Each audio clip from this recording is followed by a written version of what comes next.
പോത്തൻ സിസ്റ്ററുടെ പുതിയൊരു വീഡിയോയിലേക്ക് എല്ലാവർക്കും സ്വാഗതം. ഇന്നത്തെ നമ്മുടെ റെസിപ്പി വളരെ ടേസ്റ്റി ആയിട്ടുള്ള ഒരു ബനാന മഫിനാണ്. നമുക്ക് മിക്സി ഉപയോഗിച്ചിട്ട് ഉണ്ടാക്കിയെടുക്കാനായിട്ട് പറ്റും, ഓവൻ ഇല്ലാതെയും ഉണ്ടാക്കിയെടുക്കാനായിട്ട് പറ്റും. അപ്പോൾ അതെങ്ങനെയാണ് ഉണ്ടാക്കുന്നതെന്ന് നോക്കാം. 1 കപ്പ് മൈദയാണ് എടുത്തിരിക്കുന്നത്. അതിലേക്ക് 1/2 ടീസ്പൂൺ ബേക്കിംഗ് പൗഡറും 1/4 ടീസ്പൂൺ ബേക്കിംഗ് സോഡയും 1 നുള്ള് ഉപ്പും കൂടെ ഇട്ട് കൊടുത്തിട്ട് 2-3 പ്രാവശ്യം നന്നായിട്ടൊന്ന് അരിച്ചെടുക്കണം. നമ്മൾ കേക്കൊക്കെ ഉണ്ടാക്കുമ്പോഴേക്കും 2-3 പ്രാവശ്യം അരിച്ചെടുക്കുകയാണെങ്കിൽ നന്നായിട്ട് പൊങ്ങി വരും കേക്ക്.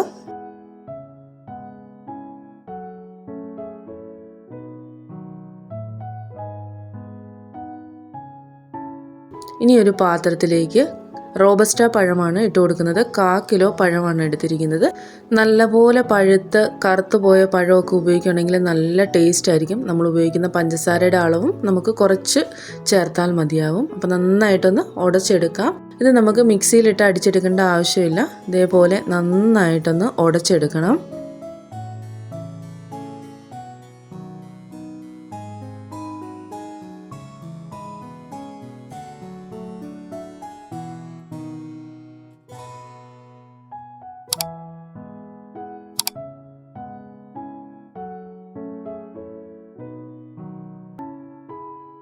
ഇനി മിക്സിയുടെ ജാറിലേക്ക് 3 കോഴിമുട്ട ഒഴിച്ചു കൊടുക്കാം. മിക്സിയുടെ ജാറിൽ ഒട്ടും വെള്ളമൊന്നും ഉണ്ടായിരിക്കരുത്.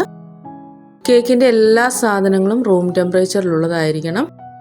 ഒരു 3-4 പ്രാവശ്യം ഒന്ന് പൾസ് ചെയ്തെടുക്കാം. മുട്ട ഒന്ന് പതഞ്ഞ് വന്നിട്ടുണ്ട്. ഇതിലേക്ക് ഒരു 1/4 കപ്പ് പഞ്ചസാരയാണ് ചേർത്ത് കൊടുക്കുന്നത്. ബ്രൗൺ ഷുഗറാണ് ഇട്ട് കൊടുക്കുന്നത്. നിങ്ങൾ നോർമൽ ഷുഗർ ഉപയോഗിച്ചാലും മതി. ചെറിയൊരു പീസ് കറുവപ്പട്ടയും കൂടെ ഇട്ട് കൊടുക്കുന്നുണ്ട്. ഇനി വീണ്ടും 3-4 പ്രാവശ്യം ഒന്ന് പൾസ് ചെയ്തെടുക്കണം. പഞ്ചസാര നന്നായിട്ട് അലിഞ്ഞു കിട്ടിയിട്ടുണ്ട്. ഇനി അതിലേക്ക് 1/2 കപ്പ് സൺഫ്ലവറിൻ്റെ ഓയിലാണ് ഒഴിച്ചു കൊടുക്കുന്നത്.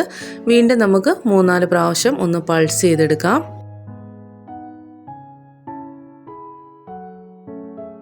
നമ്മൾ ഉപയോഗിച്ച സാധനങ്ങളെല്ലാം നന്നായിട്ട് മിക്സായിട്ട് നല്ല ക്രീമി ആയിട്ട് കിട്ടിയിട്ടുണ്ട്. ഇനി ഇത് നമ്മൾ ഉടച്ചു വെച്ചിരിക്കുന്ന പഴത്തിലേക്ക് ചേർത്ത് കൊടുത്തിട്ട് നന്നായിട്ടൊന്ന് മിക്സ് ചെയ്തെടുക്കാം.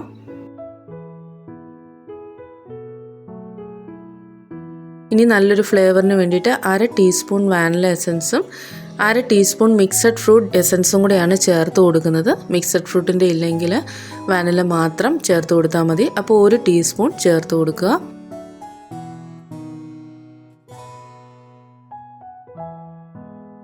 ജാതിക്ക ഒന്ന് അരച്ചെടുത്തതാണ്. ഒരു 1/4 ടീസ്പൂൺ ചേർത്ത് കൊടുക്കാം.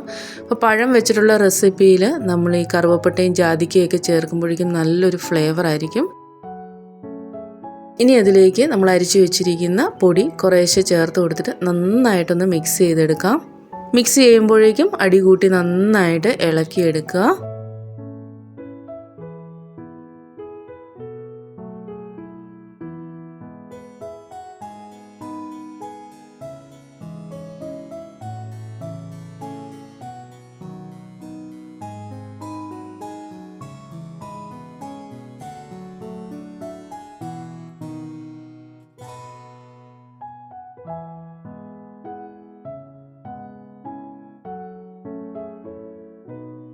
നമ്മൾ കേക്ക് ഉണ്ടാക്കുന്ന ബാറ്ററിനേക്കാളും കുറച്ചും കൂടെ കട്ടിയായിരിക്കും.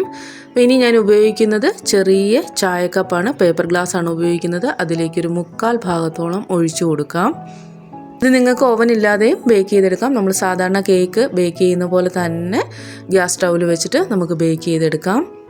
ഓവനകത്ത് ചെയ്യുന്നേക്കാളും കുറച്ച് ടൈമും കൂടെ കൂടുതൽ നമുക്ക് ഗ്യാസിൽ ബേക്ക് ചെയ്യുമ്പോഴേക്കും ആവാറുണ്ട്. ഇതൊരു 2-3 പ്രാവശ്യം നമുക്കൊന്ന് ടാപ്പ് ചെയ്ത് കൊടുക്കാം. 180 ഡിഗ്രിയിൽ പ്രീ ഹീറ്റ് ചെയ്ത അവനിൽ 18 to 20 മിനിറ്റ്സ് ആണ് എടുക്കുന്നത്. ഞാനൊരു 18 മിനിറ്റ് ആയപ്പോഴേക്കും എടുത്തു. നന്നായിട്ട് ബേക്കായിട്ട് കിട്ടിയിട്ടുണ്ട്.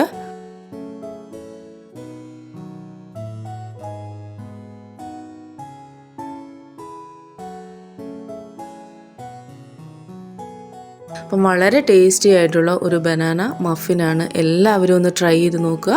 അടുത്തൊരു റെസിപ്പി ആയിട്ട് കാണുന്നവരെല്ലാവർക്കും ബൈ ബൈ.